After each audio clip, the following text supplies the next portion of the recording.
Мы купили цветы, фрукты и отправились к бабушке, которую совсем недавно мне удалось сфотографировать на одной из улиц Еревана. Она взяла в руки петуха по кличке Генерал, чтобы он не напал на нас. Тогда-то я и поймал тот самый решающий момент. Տվելեք, այ բարաջանի ցունեղություն եք քաշում։ Այ իշիշնեղ, եկեք մի հատ կոֆե տանեմ խմեք, ելեք։ Հա? Հա, եկեք, հա։ Бабушку зовут Вартуш, ей 88 лет. Мы вручили ей фотографию, и вы только посмотрите, какое гостеприимство она оказала нам. Немного рассказала о своей жизни и поделилась, что любит футбол.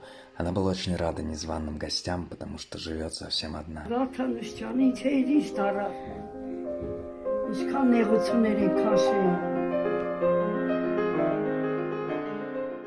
Я сделал еще несколько кадров у нее дома, которые скоро вы увидите в моей ленте. Հաջողություն, ազիջան, հաջողություն։ Իմ դուրս բացա բոլորի համար։